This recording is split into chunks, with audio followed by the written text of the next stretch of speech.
आदर सहित राम लक्ष्मण जी को बुलाया गया है, आदर सहित। अब आप एक विचार कीजिएगा, आदर मतलब सम्मान, सम्मान के साथ में बुलाया गया है। और सम्मान किसको किसको देना चाहिए भाई? बड़े छोटों को सम्मान देते हैं कि छोटे बड़ों को सम्मान देते हैं? ये तो अपनी लौकिक बात है। छोटे लोग बड़ों को ही सम्मान देते हैं, लेकिन यहाँ राम कथा उल्टी चल रही है। बड़े लोग छोटों को सम्मान दे रहे हैं। उसका कारण, क्योंकि राम कथा के अंदर दो ही जगह सम्मान आया है। एक, महादेव जी ने पार्वती जी को सम्मान दिया था जब पार्वती जी ने राम कथा का प्रश्न किया उस समय, और एक आज जब विश्वामित्र जी आकर के राम लक्ष्मण को ले जाने के लिए आए हैं, तब राजा ने सम्मान पुत्रों को दिया है। अब यहाँ पे तुलसीदास जी कहना चाह रहे हैं कि सम्मान किसको देना चाहिए और कब देना चाहिए, उसका समय भी एक निर्धारित होना चाहिए। ऐसा नहीं है कि आप सभी को सम्मान देते बरो, लड़का है गलत रास्ते पे जा रहा है फिर भी सम्मान दे रहे हो। नहीं, गुरु लोग यही तो बताते हैं, अगर आपके बच्चे कुछ अच्छा कार्य करके आ रहे हो अथवा अच्छा कार्य करने जा रहे हो, तो उनका उत्साह बढ़ाने के लिए आप उनको सम्मान से, प्रेम से उनकी पीठ पे हाथ फेर दो, तो वो देखो कितनी जल्दी अपना कार्य सफल करते हैं। पर आजकल टाइम ही किसके पास में है बच्चों के ऊपर हाथ फेरने के लिए? भाई छोटे हैं, चलते फिरते झड़क देते हैं। अगर कुछ अच्छा कार्य करके आया तो भी झड़क देते, तूने कौन सा तीर मार लिया? ले, क्या कहेंगे? किसी ने अच्छा काम किया तो ऐसा कौन सा तीर मार लिया है?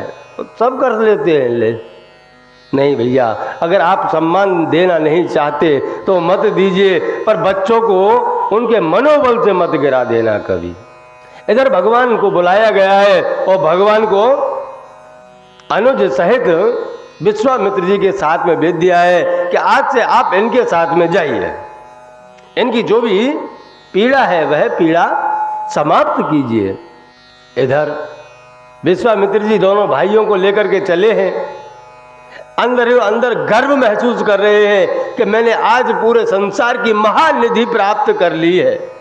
सबसे बड़ा खजाना आज मुझे मिल गया है, प्रभु श्री राम मुझे मिल गए हैं। विश्वामित्र महानिधि पाई, ऐसे गर्वित हो रहे हैं। इधर तीनों जा रहे हैं। चले जात मुनि दीनी दिखाई, सुन तारिका क्रोध धर धाई। अब एक तारका का वध पहले आता है। भगवान ने अवतार लिया, अवतार लेने के बाद में तारका का वध सबसे प्रथम किया है, उससे पहले किसी का वध नहीं किया। राक्षसों की शुरुआत हुई तो तारका से हुई। जब विश्वामित्र जी भगवान राम और लखन जी को लेकर के जा रहे हैं, तब एक मार्ग पर जाके रुक गए, क्योंकि वहां से दो मार्ग जाते थे। तब विश्वामित्र जी ने कहा कि राम, ये दो मार्ग है हमारे आश्रम को जाने के लिए।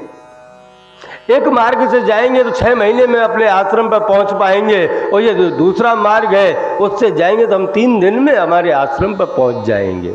बताओ राम, किस मार्ग से चला जाए? तब भगवान श्री राम जी ने कहा कि गुरुवर, लंबा समय व्यतीत करने से अच्छा है कि जो 3 दिन वाला मार्ग है उससे चलते हैं। विश्वामित्र जी ने कहा चले तो जाएंगे, लेकिन इस मार्ग पर राक्षसी रहती है, वह थोड़ी ही अवरोध खड़ा करेगी मार्ग में। तब भगवान ने कहा कि प्रभु, हम इसी काम से तो आए हैं, चलिए इसी मार्ग से चलते हैं। और वह 3 दिन वाला मार्ग उन्होंने अपनाया है। पर रास्ते में भगवान अपनी लीलाएं करते जा रहे हैं बच्चों की तरह। दोनों भाई खेलते कूदते जा रहे हैं। वहां पर थोड़ा संकोच विश्वामित्र जी को हुआ है कि ये तो हमारे बच्चों की तरह खेल रहे हैं, ये कैसे ब्रह्म हो सकता है? मुझे नहीं लगता यह ब्रह्म है। फिर भी थोड़े आगे गए हैं, उनकी आहट सुनी है तारका ने, और तारका वहां से धाई है। सुनी तारका क्रोध कर धाई, कि क्रोध में आकर के दौड़ी है और दौड़ कर लगा के जैसे कि मुझे यहाँ घर बैठे भोजन प्राप्त हो गया हो, ऐसे।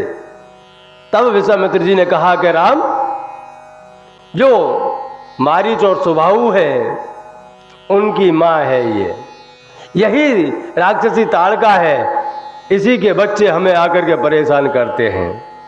अरे भगवान ने एक बाण छोड़ा है, ताड़का का वध कर दिया है एक ही बाण में। एक ही बाण प्राण कर लीना, दीन जानते ही निज पद दीना। लेकिन भगवान ने खाली एक बाण चलाया है और एक ही बाण में ताड़का का वध कर दिया है और स्वयं का स्थान दे दिया है, स्वयं के धाम में ताड़का को स्थान दिया है। अब आप एक विचार करोगे कि यहाँ भगवान ने सर्वप्रथम स्त्री जाति को, ताड़का तो स्त्री थी ना भाई, उसी को क्यों मारा? पर यहाँ ज्ञानी पुरुष कहते हैं कि भैया, जहाँ से दुर्गुण उत्पन्न होते हो, दुर्गुण जहाँ से उत्पन्न होते हो, भगवान भी यही कहना चाहते हैं कि पहले उस स्थान को खत्म करो जहाँ से दुर्गुण निकल रहे हो। मारीच और सुबाहु ताड़का के ही पुत्र थे, जहाँ से बुराइयाँ निकल रही हैं पहले उसी जगह को सफाई करनी चाहिए। ये स्वाभाविक सी बात है, आपके जीवन में रोज होती भी है। अगर आप देखोगे कि आपके रूम के अंदर कहीं से बदबू आ रही है तो सर्वप्रथम आप उस स्थान को ढूंढोगे जहां से बदबू आ रही है, और उस स्थान को ढूंढ करके उसमें जो भी तत्व है कि इसके कारण बदबू आ रही है तो आप उसको साफ करोगे।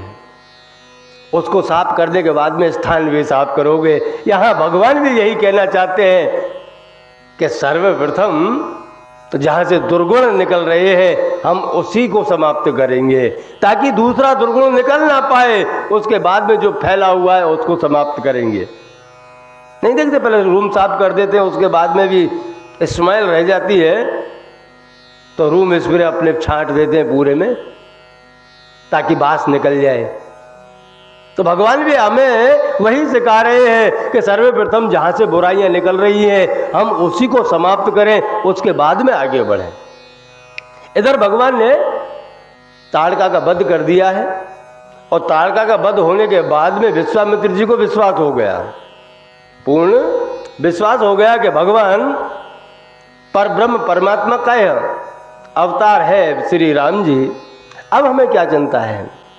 अब तो बेफिक्र हो गए। उनके पास में जितनी रिद्धि सिद्धि जो भी थी, जो भी अस्त्र शस्त्र उन्होंने प्राप्त किए थे, वह सब भगवान को दे दिए कि अब हमें भगवान मिल गए, अब हमें कोई ज़रूरत नहीं है।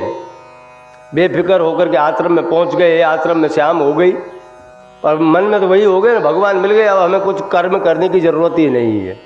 जो कर्म हम करते हैं वह करने की ज़रूरत नहीं है, ऐसा नहीं है, वह तो करना ही पड़ेगा। भगवान भी समझ गए कि ये मुझे पहचान तो गए हैं लेकिन करना मना कर रहे हैं, इसलिए भगवान सुबह जग करके नित्य नियम कर्म कांड करके और भगवान विश्वामित्र जी के पास में आकर कह रहे हैं क्या प्रभु गुरुवर, अब आप बेफिक्र होकर के अपने हवन कीजिए, अपना यज्ञ पूर्ण कीजिए ताकि हम आपकी रक्षा कर सकें। हम यहाँ पर रखवारी कर रहे हैं। प्रातः कहा मुनि सन रघुराई, निर्वै जग करऊ तुम जाई। हो मैं करन लागे मुनि जारी, अब रहे मक की रखवारी। कि वहाँ सभी मुनि ऋषिगण हवन करने लगे हैं और भगवान उस यज्ञ की रक्षा करने के रखवारी में लग गए हैं। धनुष बाण हाथ में है, यज्ञ की रक्षा कर रहे हैं। जैसे ही यज्ञ की आहुतियां पड़ने चालू हुई है और उस यज्ञ का धुआं आकाश में गया है, तभी उन राक्षसों को पता चला है कि कहीं यज्ञ हो रहा है, चलो हम विघ्न डालते हैं। मारीच और सुबाहु दौड़े हैं और भगवान ने खाली इतना ही किया है कि पहले सुबाहु को एक ही बाण में मार दिया है और दूसरा बाण लेकर के फना बगर का बाण लिया है। अब आप विचार कीजिए कि भगवान को स्वयं की लीला की पहले से ही पता है कि यह भविष्य में मुझे काम लगने वाला है। अगर यह काम मर जाएगा तो उस कार्य को करने के लिए कोई दूसरा है नहीं, इसलिए मारीच को बिना फना का बाण मारा है और मारीच बिना फना के बाण से 400 योजन दूर समुद्र के किनारे जाके पड़ा है। एक बाण में 400 योजन दूर जाकर के फेंक दिया है उसे। इधर सुबाहु को मारने के बाद में राक्षसों से समाप्त करके भगवान ने सभी संत मुनियों को भय मुक्त कर दिया है। थोड़े समय आश्रम में रहे हैं। इधर विश्वामित्र जी को समाचार मिला है कि जनकपुर में एक धनुष यज्ञ चल रहा है और कहा कि राम, जब आप अयोध्या से यज्ञों की रक्षा करने के लिए निकले ही हो तो एक यज्ञ और चल रहा है जनकपुर में, धनुष यज्ञ, आप उसको भी संपूर्ण कीजिए। धनुष यज्ञ सुनी रघुनाथा हरस मुनिवर के साथ। इधर जब धनुष यज्ञ की बात सुनी है तो भगवान हर्षित हो गए, क्यों ना हम चले। तो इधर मुनिवर के साथ में भगवान राम भ्राता लखन के साथ में धनुष यज्ञ देखने के लिए निकल गए। धीरे धीरे जनकपुर की तरफ भगवान बढ़ रहे हैं। तभी रास्ते में एक सुनसान आश्रम नजर पड़ा है। देखने में आश्रम है लेकिन बिल्कुल शांत है, बिल्कुल शांत है। उसके पेड़ों के पत्ते तक नहीं हिल रहे और उस पत्तों के हिलने से भी नहीं। तो यहाँ भगवान राम ने विश्वामित्र जी से पूछा है कि बाप जी, गुरुवर, मुझे लग रहा है यह कोई आश्रम है, इसमें आत्मा तो है लेकिन स्थिर है, ऐसा कारण क्या है? यहाँ भगवान पूछ रहे हैं, हो आश्रम एक देख मगमाही, खग मृग जीव जंतु तैनाई, पूछा मुनि से ला प्रभु देखी, सकल कथा मुनि कहा विशेषी। यहाँ मुनिवर से पूछा है कि गुरुवर, ये आश्रम तो मुझे दिख रहा है, कोई जीव जंतु भी नहीं है, पेड़ों के पत्ते तक नहीं हिल रहे हैं, लेकिन मुझे लग रहा है ये पत्थर की शिला है, इसके अंदर प्राण है, इसकी कथा हमें सुनाइए प्रभु। इधर विश्वामित्र जी ने कहा कि हे राम, यह गौतम ऋषि का आश्रम है। यहाँ महान संत गौतम ऋषि रहा करते थे और जो आप पत्थर की शिला की बात कर रहे हो ना, वह एक श्राप के बस गौतम ऋषि ने स्वयं की पत्नी अहिल्या को श्राप दिया था। उस श्राप के कारण आज यह पत्थर की बन करके आप ही का इंतजार कर रही है। इधर ऋषिवर विश्वामित्र जी पूर्ण कथा कहते हुए राम जी को बता रहे हैं कि राम, अहिल्या बहुत सुंदर स्त्री थी।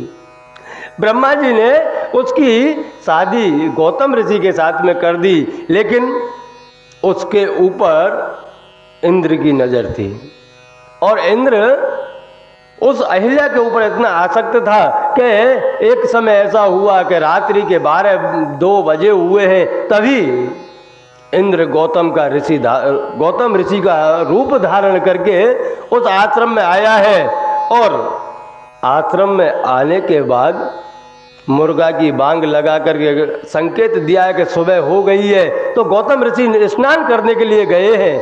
उसी क्षण गौतम ऋषि का रूप धारण करके इंद्र अहिल्या के पास में पहुंचे हैं, लेकिन जब स्नान करने के लिए गौतम ऋषि पहुंचे तो उन्हें संकेत मिला कि अभी तो रात के बाद आधी रात हुई है, आप इतनी जल्दी कैसे आ गए। तभी गौतम ऋषि वहां से वापस आए और उन्होंने इंद्र को अपने आश्रम में स्वयं के रूप में देखा है। तो क्रोधित होकर के उन्होंने इंद्र को भी श्राप दे दिया है कि तू जितना पुण्यवान तेजस्वी है, जा मैं तुझे श्राप देता हूँ कि तेरे शरीर में से हजारों छिद्र होकर के उसमें से पुण्य क्षीण होता रहेगा। और इधर अपनी पत्नी अहिल्या को भी कहा कि अगर तुम सती हो तो अपने पति को क्यों ना पहचान सकी, तेरी बुद्धि क्यों जड़ हो गई, जा आज से मैं तुझे श्राप देता हूं कि तू पत्थर की हो जा। अब यहां ज्ञानी पुरुष ये भी कहते हैं कि पत्थर की बना नहीं दिया, लेकिन वहां श्राप दिया था जड़ हो जा, पत्थर की हो जा, मतलब वह वहीं की वहीं स्थिर हो जा। अहिल्या जी वहीं स्थिर हो गई, पत्थर की हो गई, शिला बन गई। और वैसे भी एक जगह बैठे बैठे दीमक तो चढ़ी जाती है, वो शिला जैसी हो ही जाती है। लेकिन उस दिन से अहिल्या जी स्वयं के पति के वचन के आधार पर जब रोने लगी कि पति ने मुझे श्राप दे दिया है, तब उन्होंने कहा कि जा, क्योंकि ऋषि है, आत्मा बहुत जल्दी द्रवित हो जाती है, उनके साथ में आप कुछ भी कीजिए, लेकिन आपके ऊपर कभी न कभी कृपा तो करते हैं। ऐसे ही गौतम ऋषि ने अहिल्या के ऊपर कृपा की है कि श्राप तो मैंने दे दिया, ये पूर्ण तो होगा, लेकिन इस श्राप से मुक्त तुम तभी होगी जब भगवान श्री राम अवतार लेकर के आएंगे और भगवान राम का चरण स्पर्श, यानी चरणों की रज तुझे स्पर्श करेगी, तब तू इस दोष से मुक्त हो जाएगी और पति लोक को प्राप्त कर लोगी। अब इधर अपनी पत्नी को रास्ता बता दिया है, लेकिन इंद्रदेव तो वहीं खड़े हुए हैं, वो भी ध्रुज रहे, कांप रहे हैं कि मेरा राजपाट तो दूर की बात, मैं स्वयं समाप्त हो जाऊंगा इस हिसाब से। तब गौतम ने उसके ऊपर भी कृपा की है और कहा है कि जिस दिन भगवान श्री राघवेंद्र आएंगे और वह जनकपुर में जब सीता जी की विवाह होगी, उस समय उनका जो बर घोड़ा निकलेगा, तब आप अपने 1000 आंखों से उस भर घोड़े को देखोगे, तब आपका उस श्राप से मुक्त हो जाओगे। यह विश्वामित्र जी कह रहे हैं कि राम जी, यह अहिल्या गौतम ऋषि की पत्नी आप ही का इंतजार कर रही है, आप इसको पैर को स्पर्श करके इसको इस श्राप से मुक्त कीजिए। और भगवान ने वहां स्वयं के पैर उठा करके उनको स्पर्श करके उनको श्राप मुक्त किया है। और तब अहिल्या जी ने इतना ही कहा कि मुझे तो प्रभु ऐसा लगा था कि मैं बहुत धन्यशाली बन गई हूँ, लोग भले न कहते हो कि मुझे श्राप दिया था, लेकिन मैं नहीं मानती। जो मेरी चंचल बुद्धि थी, उस बुद्धि को मेरे पति ने, गौतम ऋषि ने स्थिर कर दिया और मैं आपके चरणों में ध्यान लगा करके बैठ गई, जड़ हो गई। क्योंकि अगर वह मुझे पत्थर की ना करते तो मेरी बुद्धि चंचल ही रहती और मैं आपके चरणों में ध्यान ना लगा पाती, और जो नहीं लगा पाती तो आज मैं आपके दर्शन नहीं कर पाती। प्रभु, यह तो मुझे श्राप नहीं, मुझे मेरे पति ने आशीर्वाद दिया था। ऐसा कहकर के भगवान की स्तुति करके माता अपने पति लोक को गई। भगवान वहाँ से विश्वामित्र जी के साथ में आगे बढ़े हैं। आगे गंगा जी आई हैं, वहाँ गंगा जी में आकर के थोड़ा विश्राम किया है, नित्य स्नान वगैरह करके दान पुण्य करके, क्योंकि दान पुण्य वहाँ किया था भगवान ने, ऐसी बात नहीं तो नहीं किया था। क्यों किया था, ये एक विचार करने जैसी है। क्योंकि उन्होंने एक स्त्री को पैर स्पर्श किया था, उसका उनको संकोच था कि उस पाप को मैं मिटाने के लिए दान धर्म कर लूँ, तो थोड़ा संकोच से थोड़ा पश्चाताप भी हो जाएगा। वहाँ गंगा जी के अवतरण की कथा विश्वामित्र जी ने भगवान श्री राम जी और लखन जी को सुनाई है। फिर वहाँ से धीरे धीरे आगे बढ़े हैं और जनकपुर की सीमा में पहुँचे हैं।